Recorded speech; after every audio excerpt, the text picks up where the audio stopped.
My apologies. Like I said, this is new to me. I didn't even know it dropped out. My bad. Um, I guess it's only for what 10 minutes or so. I need to read more on this prism thing, how it works. My apologies again to Camille, Andrea, and Auntie Donna. Um, but no. Again, oh, I really understand what you're saying, Camille. Um, again, I guess I'm looking back on how it was back then, and I wish we can all come together and flourish how it used to be. I mean, even better, because now we got technology, we got infrastructure, we got a whole lot of stuff that's going on now that we can really, I mean, blow up and be a very powerful force as colored people. I mean, we can. But look what's going on in Chicago. Look what's going on in YouTube. Look what's going on in I mean,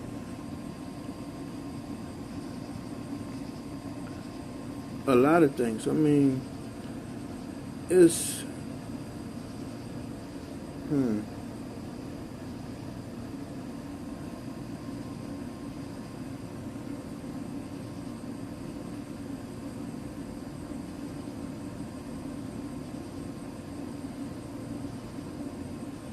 Oh, me too. Me too. Believe that. Believe that. I know exactly what you mean. But you know what, though? You know what's so funny about that? Like right now here in D.C., and people don't really think about this. Now, D.C. is very expensive. This area is very expensive. Okay? But it's still 1 foot in. If I miss one paycheck, that would knock all my bills off track. One paycheck, just one. Do I make decent money? Yeah, I do. 6 figures? Yes, I do. But living in this area, it almost feel like, like I'm doing okay. It's not. Now, if I can go somewhere, like if I do with some of these folks, like we have people who drive 2 hours every day to come to work and 2 hours to go back home. And they're making either the same, maybe a little more or less than me. But they got, a lot of stuff that they can, acres of land and stuff. You got people actually drive here from Pennsylvania. You got people drive here from West Virginia. You got people who drive here far, very far, just to work every day. But I mean, I could do that too, but my family structure and situation was a little different. But my kids grown, and I'm actually looking to relocate and get a bigger house out in Virginia myself.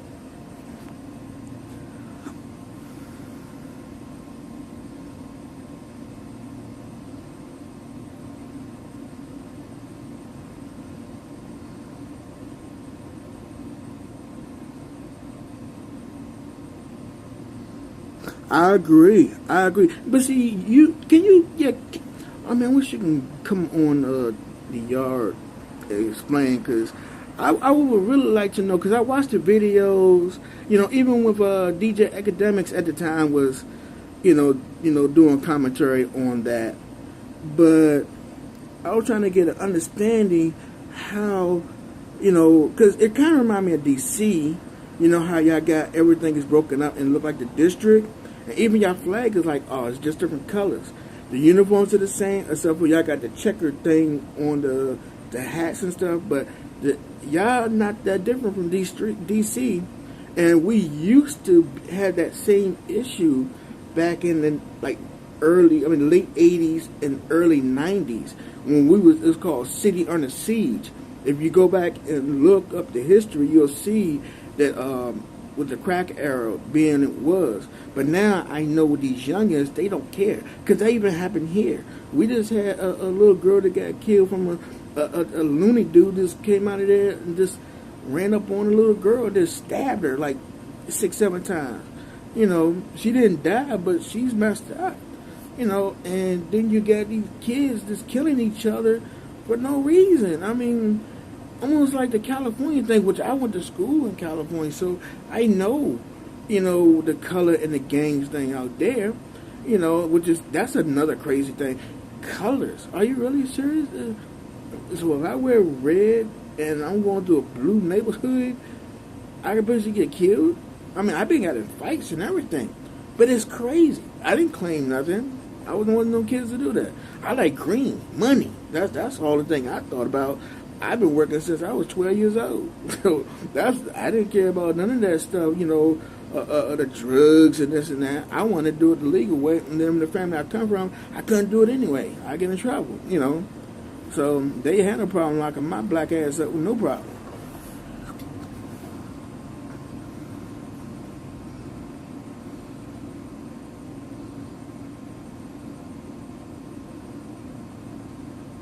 Right. You see, that's the same thing of being around my cousins here in D.C. You know, it was a structure. You know, everybody had a code. You know, you don't. If you had a beef with somebody, you dealt with that beef. You know what I mean? It wasn't even killing. You know, y'all get your brass knuckles, your nunchucks, your little Louis bat or whatever, and then y'all banging out. You know, but after that, you know, you go on your side, you go on our side. But then when we had family functions, everybody stood together. You know what I mean? Now is these youngins, they don't care. They just, you know, they don't like you just because you look funny. They want to shoot you in your face. I don't play with none of them at all. You know, my boys are grown and they don't play around either. The whole part is, you know, I put one down on the ground quick. I ain't got time. No time. But see, this is the thing that's making it so crazy, though, when it comes to dealing with the police, is that, yeah, you still have a lot of racist cops, and it makes it bad for the police that are good, because, you know, when we're in trouble, we need to call the law. I mean, you can't count on the gangbangers to help us. So we're going to have a lawless country. I mean, that's going to be crazy, because that's going to be a civil war in itself. You know, you think everybody going to be scared, paranoid. If somebody do something, they're going to shoot them right then and there. Because they ain't going to want to figure out, or they want to find out after the fact. You know, this person just came to deliver something.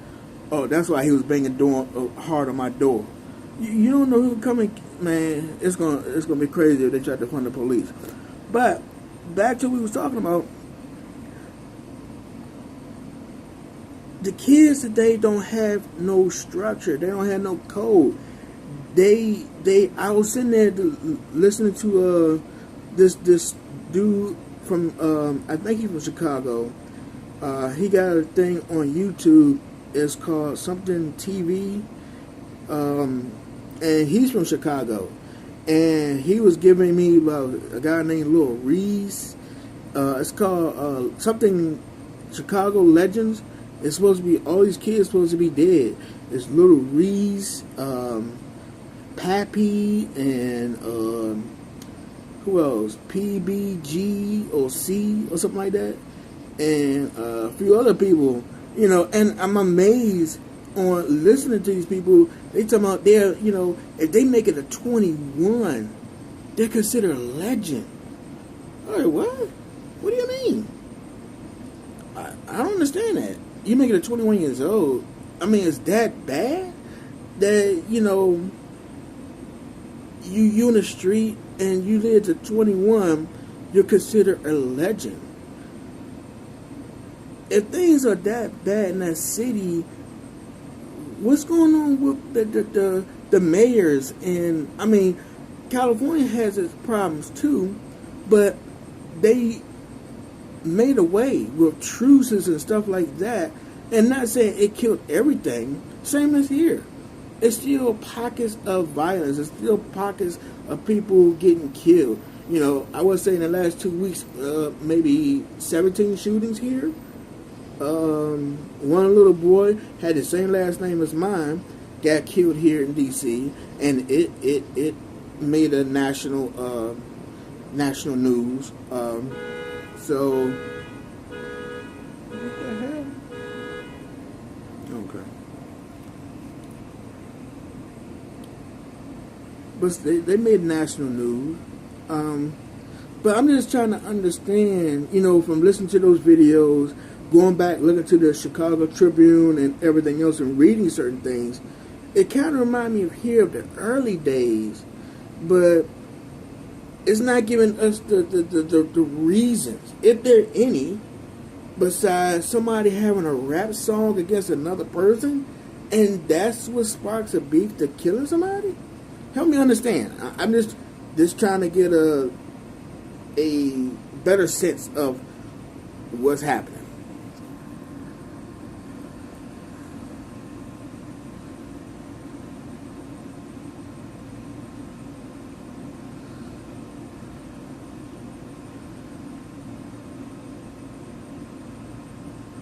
Ah, okay, I got you.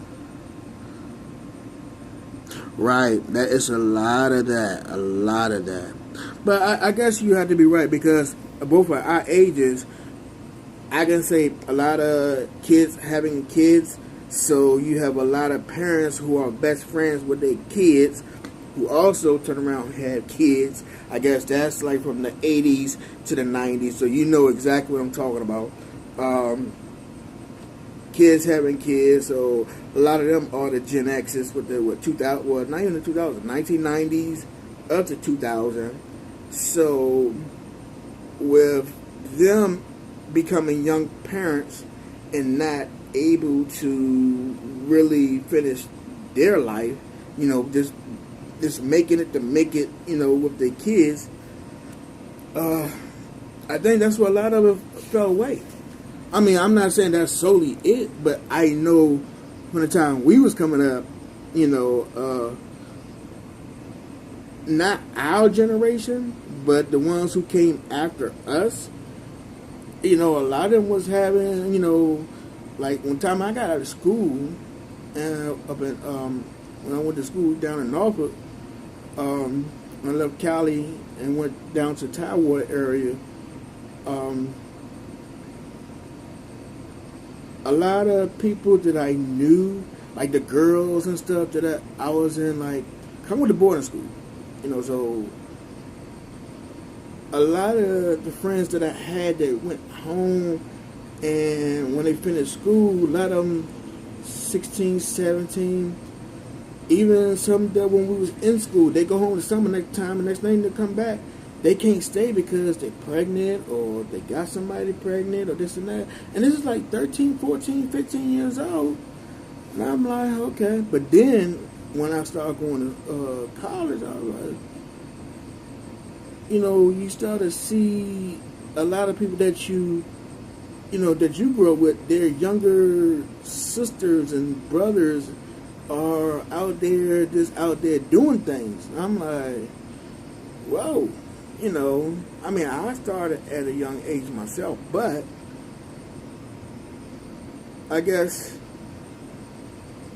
I don't know, it's just different. It seems different, you know, because the way they talk, the way they carry themselves in the street, you know, when I guess when we was kids, I used to, you know, you don't curse around adults.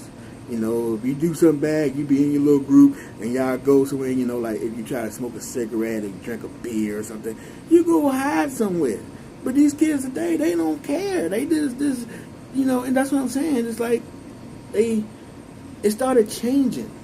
You know, through the years, it started changing, and it seemed like less and less respect, more and more of living off their rap songs and do what they want to do. And you know, it's bad because you even got songs that, you know, it's best to go get somebody else's spouse or You know, go after your girlfriend, your boy's girl, and or some other dude's girl. What's wrong having your own girl? What's wrong having your own man? It's better to get somebody else's. That's a society we live in now. So everybody, I don't get it. It's like you wake up in the twilight zone. Right. Mm, mm, mm.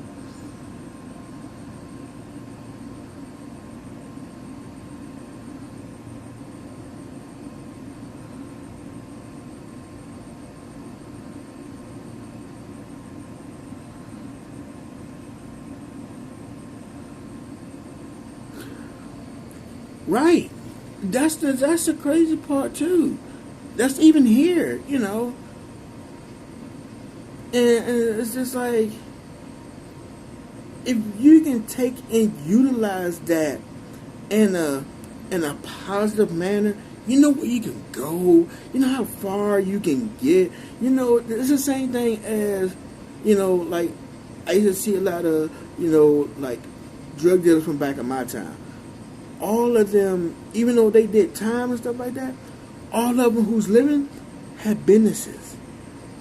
They took that hustler mentality and put it in a positive light and created something. Every last one of them who is still alive went and did businesses. So my question is,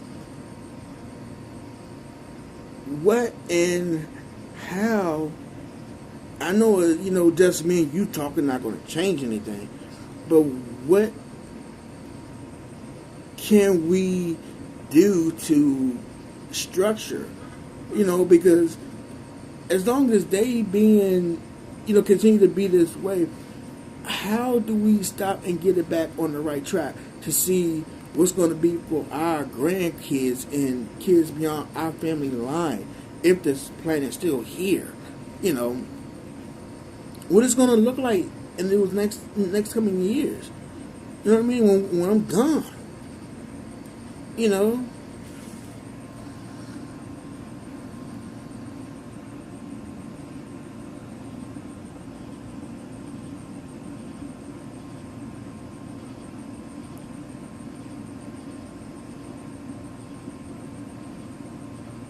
Right, right.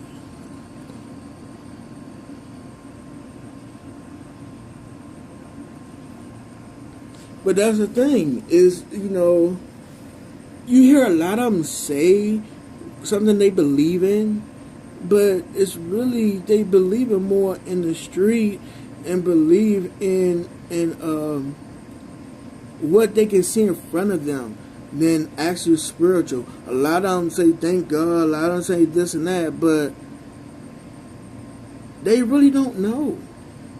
I think we was between our generation and maybe a little bit of the generation after us. It's not a lot of them that was pushing kids, to go to church or learn anything about God.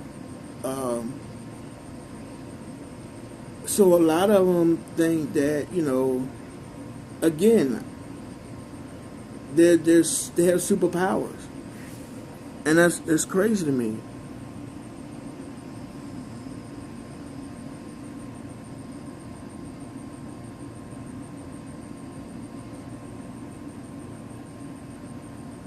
I mean, it's just wild, definitely wild.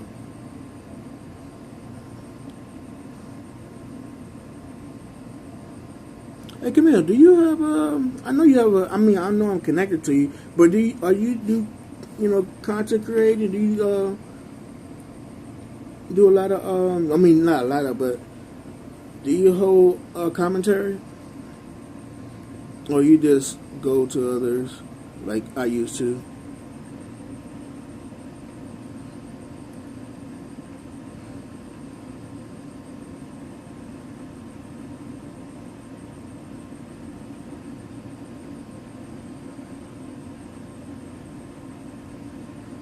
So hey, I've been there. I used to drink. So I know everything about the recovery. Last I had a drink was in '94. I went to rehab and for like a week, and I ain't picked it up since. I mean, I talk that mess on here, but I really don't drink.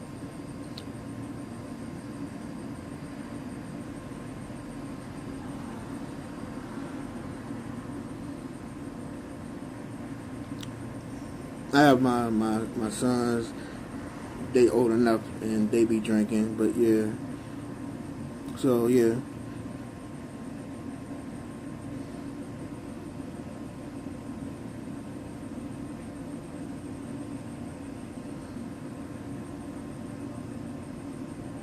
Right. It is stressful enough. It's definitely stressful enough.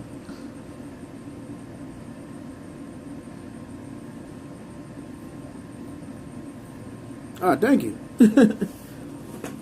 It's safe to you.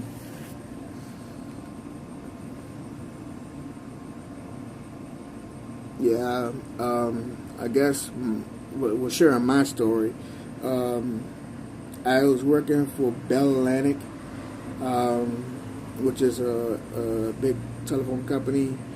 Actually, it was CN, but it became Bell Atlantic before GTE, and then GTE and Bell Atlantic formed Verizon on the east. So on the East Coast, I got hurt.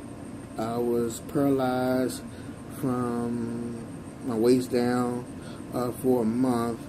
I had two discs take pressing against my back, and my L4, my L5 had my half of my L4 was pressing into my spinal cord, and my L5 was not severed but pushed in, like real, like I guess about this much, about that much into my spinal cord, but then it didn't sever it. They had to, remove all of my L5 and partial of my L4 before I was able to walk again. I was hurt 11/29/94.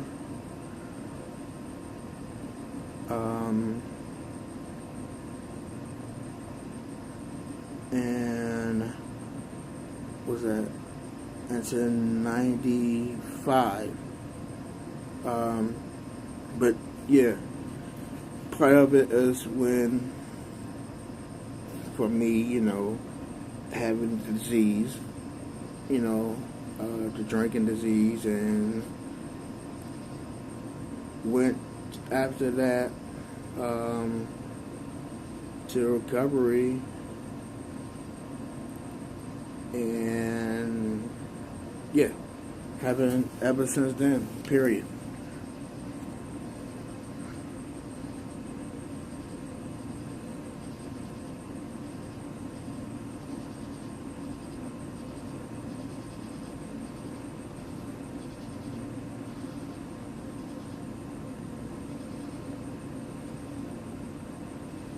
Oh, Auntie Donna, you know the phone company, Bell Atlantic?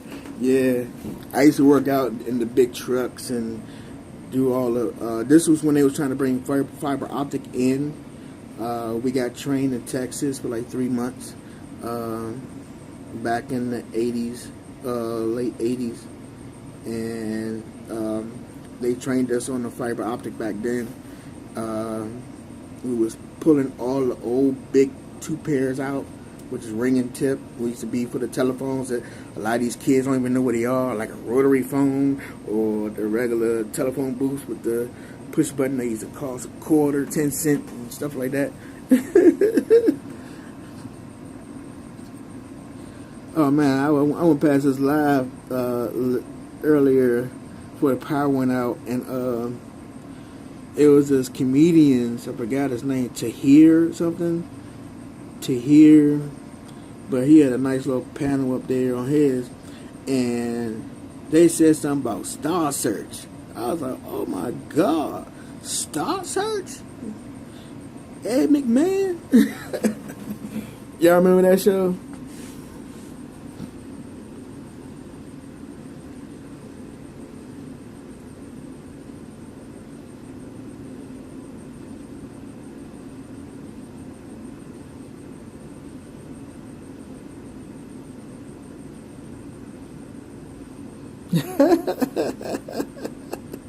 Right. Oh man. Yeah. We used to have a lot of good stuff back in the day. Actually, my ringtone, I got a couple of ringtones that, a couple of favorite shows I used to watch. Dallas, JR, Dynasty, what else? The Fall Guy. Let me go back.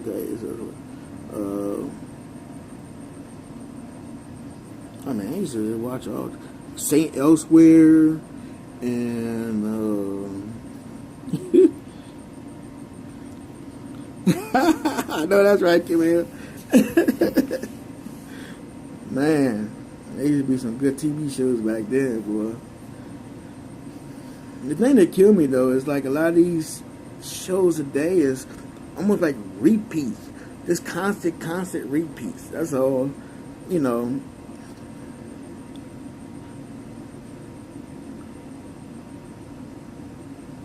Right. It was really good. You know, when ER first came out, and I mean, I think who was that? Someone asked me, you know, what was the last of the best years? I would say the '90s. I mean, up to the mid '90s, I think from then back was actually good when it came to television, original music, original TV shows, and stuff like that. But now everything is really a gimmick and it's a repeat. It's like you see stuff and you already know what's going to happen before it happens. No matter if it's a mystery or not, you already know because you've seen it too many times before. So it's like, I don't know. I mean, unless it's something very interesting, something like different, I really don't watch it. I go back and look at old shows. Right. I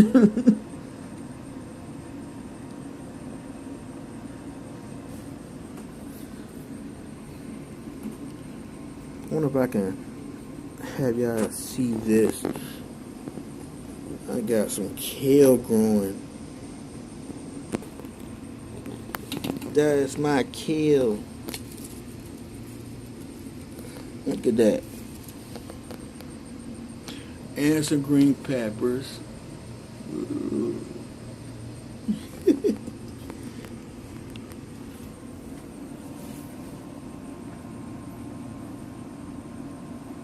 I got more. I just right beside them, looking at them.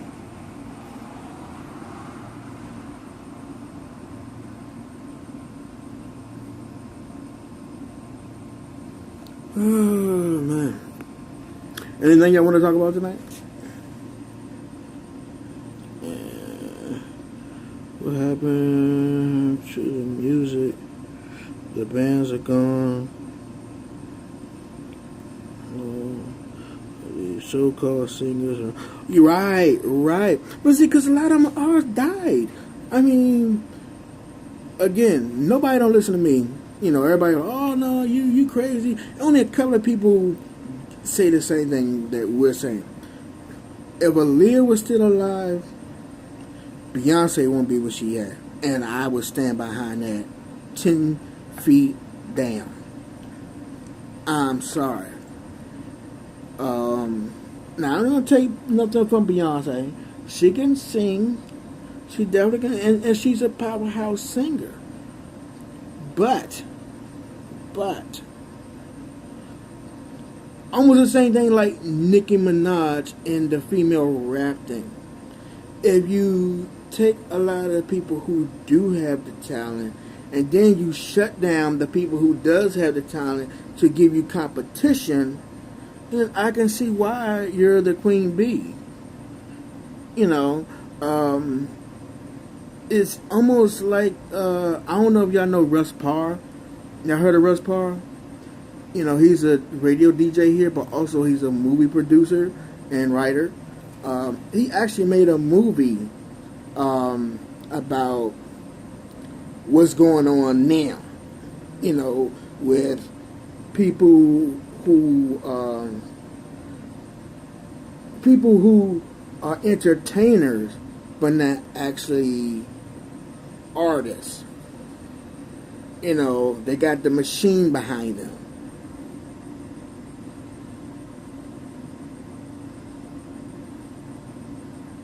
I feel you, Camille. I feel you, Camille, but I mean, I think Beyonce is very nice, you know, but I when you look at certain